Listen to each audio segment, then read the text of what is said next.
हजारों वर्ष पूर्व जब सरस्वती नदी का प्रवाह आज की तुलना में कहीं अधिक वेगवान था, ऋषि वैशंपायन का आश्रम ज्ञान का सबसे बड़ा केंद्र हुआ करता था। चारों ओर वेदों की ऋचाएं गूंजती थीं।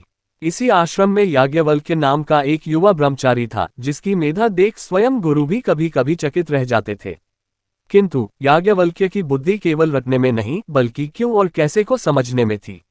एक बार जब गुरु वैशंपायन ने शिष्यों को एक विशेष प्रायश्चित कर्म करने की आज्ञा दी, तो तेजस्वी याज्ञवल्क्य ने अपनी तपोशक्ति के अभिमान में कह दिया, हे गुरुदेव, इन अल्प मेधावी शिष्यों के साथ समय नष्ट करने से क्या लाभ।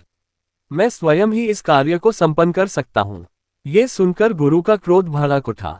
उन्हें लगा कि उनके शिष्य के भीतर ज्ञान से पहले अहंकार ने जन्म ले लिया है। उन्होंने गर्जना करते हुए कहा, याज्ञवल्क्य, तूने अपने सहपाठियों का अपमान किया है। जा, मुझे तेरी आवश्यकता नहीं। जो विद्या मैंने तुझे सिखाई है वह इसी क्षण लौटा दे और मेरे आश्रम की सीमा से बाहर निकल जा। आश्रम में सन्नाटा छा गया। याज्ञवल्क्य के चेहरे पर एक अपूर्व शांति थी। उन्होंने कहा, जो विद्या अहंकार का कारण बने उसे धारण करना व्यर्थ है। उन्होंने अपनी योग शक्ति को केंद्रित किया। उनके मुख से एक दिव्य प्रकाश पुंज निकला, जो उन सभी मंत्रों का सार था जो उन्होंने अब तक सीखे थे। उन्होंने गुरु की दी हुई समस्त यजुर्वेद की शिक्षा को वहीं त्याग दिया। कहा जाता है कि अन्य शिष्य उन मंत्रों को नष्ट होते देख भयभीत हो गए और उन्होंने तित्तिरी तीतर पक्षी का रूप धरकर उन मंत्रों को ग्रहण कर लिया। यहीं से तैत्तिरीय शाखा कृष्ण यजुर्वेद का जन्म हुआ। याज्ञवल्क्य अब पूरी तरह से रिक्त थे। उनके पास न कोई गुरु था, न कोई मार्गदर्शक। आश्रम से निकलकर याज्ञवल्क्य ने एक ऐसी शपथ ली जो मानव इतिहास में विरल थी। उन्होंने सोचा, यदि मुझे ज्ञान पाना है तो मैं उस परम सत्ता से पाऊंगा जो स्वयं प्रकाश का स्रोत है। वे निर्जन मरुस्थल और पहाड़ों की ओर निकल पड़े। वहां उन्होंने भगवान सूर्य नारायण की तपस्या शुरू की। उनका नियम अत्यंत कठोर था। वे दिन भर सूर्य की ओर एकटक देखते हुए खड़े रहते और केवलों का जप करते। भीषण गर्मी, वर्षा और शीत उनके संकल्प को हिला न सकी। उनकी काया धीरे धीरे जल कर काली पड़ गई, लेकिन उनकी आंखों में एक अलौकिक ज्योति जागृत होने लगी। वे सूर्य से प्रार्थना करते रहे, हे देव, मुझे वह ज्ञान दीजिए जो अब तक किसी के पास नहीं है। मुझे अंधकार से प्रकाश की ओर ले चलिए। सैकड़ों वर्षों की तपस्या के बाद एक दोपहर आकाश अचानक स्वर्ण की तरह चमकने लगा। स्वयं भगवान सूर्य ने देखा कि एक मनुष्य ने अपनी एकाग्रता से ब्रह्मांड के नियमों को चुनौती दी है। सूर्य देव ने वाजी घोड़े का रूप धारण किया और याज्ञवल्क्य के समक्ष प्रकट हुए। उस दिव्य अश्व के हिनहिनाने से जो ध्वनियां निकली वे साक्षात मंत्र थे। सूर्य ने याज्ञवल्क्य को वह ज्ञान प्रदान किया जो अमिश्रित शुद्ध था। चूंकि यह ज्ञान सीधे प्रकाश के स्रोत से आया था और इसमें कोई मिलावट नहीं थी, इसलिए इसे शुक्ल यजुर्वेद कहा गया। इस ज्ञान के कारण याज्ञवल्क्य का शरीर पुनः कंचन के समान चमकने लगा। अब वे स्वयं एक चलते फिरते सूर्य बन चुके थे। जब याज्ञवल्क्य सूर्य देव से साक्षात ज्ञान प्राप्त कर लौटे तो उनके तेज की चर्चा पूरे आर्यावर्त में फैल गई। उसी समय विदेह के राजा जनक ने एक विशाल बहुदक्षिणा यज्ञ का आयोजन किया। ये केवल एक धार्मिक अनुष्ठान नहीं था, बल्कि पूरे देश के विद्वानों, ऋषियों और तत्व चिंतकों की एक महासंगोष्ठी थी। जनक ने सभा के मध्य 1000 गायों को खड़ा किया। उन 2000 सींगों पर सोने की मोहरें और कीमती रत्न जड़े हुए थे। राजा जनक ने घोषणा की, हे पूज्य ऋषियों, आप में से जो सबसे बड़ा ब्रह्मिष्ठ ब्रह्म को जानने वाला हो वह इन गायों को अपने आश्रम ले जा सकता है। पूरी सभा में सन्नाटा छा गया। बड़े बड़े विद्वान एक दूसरे का मुंह ताकने लगे। किसी में ये साहस नहीं था कि स्वयं को सर्वश्रेष्ठ घोषित कर सके। तभी शांत कदमों से याज्ञवल्क्य आगे आए और अपने शिष्य सामश्रवा से कहा, पुत्र, इन गायों को हमारे आश्रम की ओर हाँक ले चलो। इस उद्दंडता जैसा कि वहां उपस्थित लोगों को लगा ने सभा में खलबली मचा दी। अश्वल नामक होता ने क्रोध में पूछा, याज्ञवल्क्य, क्या तुम ही सबसे बड़े ब्रह्मज्ञानी हो? याज्ञवल्क्य ने विनम्रता किंतु दृढ़ता से उत्तर दिया, मैं ब्रह्मवेता को नमस्कार करता हूं, पर हमें गायों की आवश्यकता है। एक एक कर विद्वानों ने याज्ञवल्क्य से प्रश्न पूछे और याज्ञवल्क्य ने सबको निरुत्तर कर दिया। तभी सभा के एक कोने से एक स्त्री स्वर गूंजा। वह विदुषी गागी थी। गागी का खड़ा होना ही उस काल की प्रगतिशीलता का प्रमाण था। उन्होंने चुनौती दी, हे ऋषियों, यदि याज्ञवल्क्य मेरे इन 2 प्रश्नों का उत्तर दे दें तो आप में से कोई भी इन्हें शास्त्रार्थ में नहीं जीत पाएगा। गागी ने पूछा, याज्ञवल्क्य, जैसे काशीराज या विदेह का कोई योद्धा अपने धनुष पर प्रत्यंचा चढ़ाकर शत्रु को भेदने के लिए 2 बाण निकालता है, वैसे ही मैं तुमसे 2 प्रश्न पूछती हूँ। बताओ, वह क्या है जो द्युलोक के ऊपर है, जो पृथ्वी के नीचे है और जो इन दोनों के बीच में है, जो भूत, भविष्य और वर्तमान के रूप में जाना जाता है? याज्ञवल्क्य ने बिना विचलित हुए उत्तर दिया, वह आकाश, स्पेस ईथर है, गागी। गागी ने अगला प्रहार किया, किंतु वह आकाश किसमें ओतप्रोत है? वह किस पर टिका है? अब शास्त्रार्थ उस बिंदु पर पहुंच गया जहां शब्द कम पड़ने लगते हैं। याज्ञवल्क्य ने विस्तार से समझाना शुरू किया कि यह भौतिक जगत सूक्ष्म तत्वों पर टिका है, और वे सूक्ष्म तत्व उससे भी सूक्ष्म तत्वों पर। गागी पूछती गई, जल किसमें है?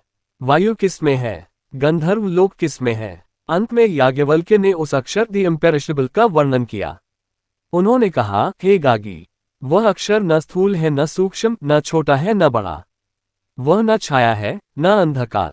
वह सत्ता है जिसके शासन में सूर्य और चंद्रमा अपनी अपनी मर्यादा में टिके हैं। जो उसे जाने बिना इस लोक से जाता है, वह दयनीय है, जो उसे जानकर जाता है, वही ब्राह्मण है। गागी इस उत्तर से चकित रह गईं। उन्होंने सभा की ओर मुड़कर कहा, पूज्य ऋषियों, आप याज्ञवल्क्य को केवल नमस्कार करें, यही आपके लिए श्रेयस्कर है। इन्हें कोई जीत नहीं सकता। ये संवाद भारतीय इतिहास का स्वर्ण अक्षरों में लिखा जाने वाला अध्याय है, जहां एक स्त्री की बुद्धि और एक ऋषि के अनुभव का मिलन होता है। याज्ञवल्क्य ने सिद्ध कर दिया कि ज्ञान का अर्थ केवल मंत्र रटना नहीं, बल्कि ब्रह्मांड की अंतिम परत तक पहुंच जाना है। राजा जनक की सभा में मिली विजय के बाद याज्ञवल्क्य का नाम पूरे आर्यावर्त में सम्मान के साथ लिया जाने लगा। वे वर्षों तक गृहस्थ धर्म का पालन करते रहे, शास्त्र रचते रहे और शिष्यों को ज्ञान देते रहे। किंतु ज्ञान की प्यास और सत्य की खोज कभी रुकती नहीं। एक दिन प्रातःकाल गंगा के तट पर उगते सूर्य को अर्घ्य देते हुए याज्ञवल्क्य को भीतर से एक पुकार सुनाई दी। उन्हें लगा कि अब प्रिय सांसारिक सुख का समय समाप्त हुआ और श्रेय परम कल्याण का मार्ग पुकार रहा है। वे अपने घर लौटे। उनके 2 पत्नियां थीं, कात्यायनी और मैत्रेयी। कात्यायनी व्यवहारिक और कुशल गृहिणी थीं, जबकि मैत्रेयी सदा से ही गंभीर, विचारशील और ब्रह्मज्ञान में रुचि रखने वाली थीं। याज्ञवल्क्य ने दोनों को बुलाया और शांत स्वर में कहा, मैत्रेयी, कात्यायनी, अब मैं इस गृहस्थ आश्रम को त्याग कर प्रव्रज्या संन्यास की ओर बढ़ना चाहता हूँ। अतः मैं चाहता हूँ कि मेरे पास जो कुछ भी धन, भूमि और संपत्ति है, उसका मैं तुम दोनों के बीच विधिवत बंटवारा कर दूं, ताकि मेरे जाने के बाद तुम दोनों के बीच कोई विवाद न रहे। जब कात्यायनी मौन रहकर इस व्यवस्था को स्वीकार कर रही थी, तब मैत्रेयी की आंखों में एक अजीब सी चमक थी।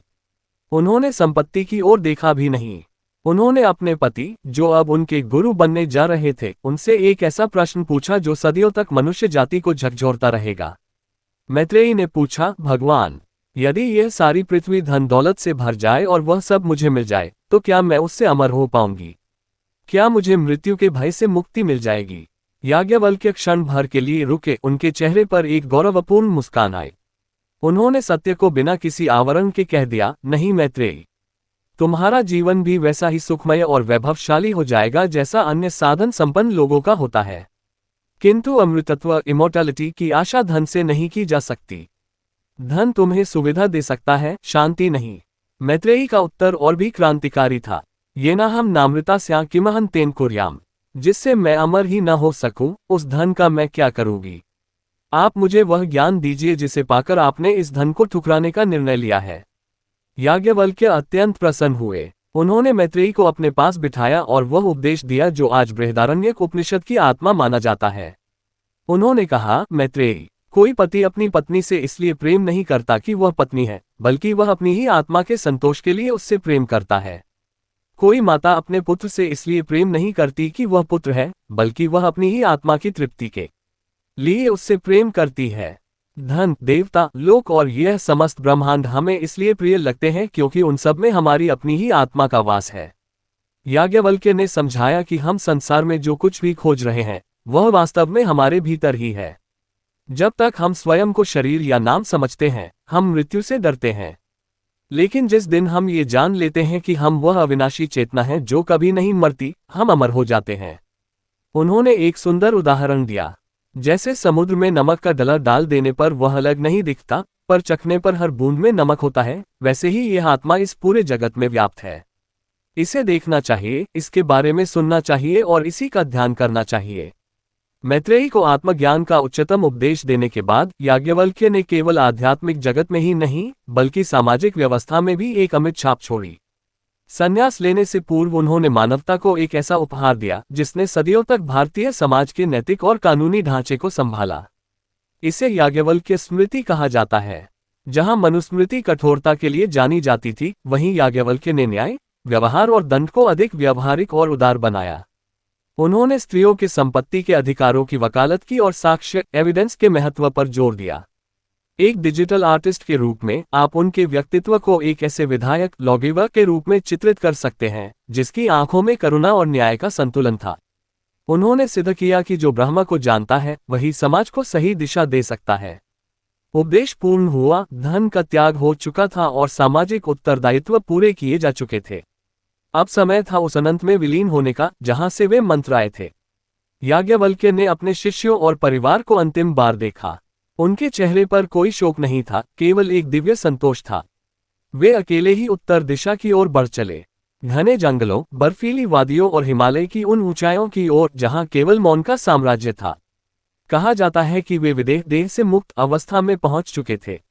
अब उन्हें भूख, प्यास या सर्दी का बोध नहीं था। वे स्वयं उस अक्षर तत्व में एकाकार हो गए थे जिसका वर्णन उन्होंने गागी से किया था। ऋषि याज्ञवल्क्य की कहानी केवल एक प्राचीन कथा नहीं है, बल्कि यह मानव चेतना की विजय गाथा है। उनकी जीवनी हमें 3 बड़े सबक देती है। साहस, गुरु से विवाद होने पर भी सत्य की खोज न छोड़ना। समानता, गागी और मैत्रेयी जैसी विदुषियों को बराबरी का स्थान देना और उन्हें उच्चतम ज्ञान का पात्र समझना। दृष्टिकोण, ये समझना कि बाहरी सुख अस्थायी है और वास्तविक आनंद स्वयं के भीतर आत्मा में है। आज जब संसार भौतिकता की अंधी दौड़ में भाग रहा है, याज्ञवल्क्य का वह स्वर फिर से गूंजता है, जिस धन से मैं अमर न हो सकूं, उसका मैं क्या करूं। अगर आपको यह वीडियो अच्छा लगा हो तो लाइक और सब्सक्राइब करें और अपने दोस्तों को शेयर करते हुए एक अच्छा सा कमेंट भी अवश्य करें। धन्यवाद।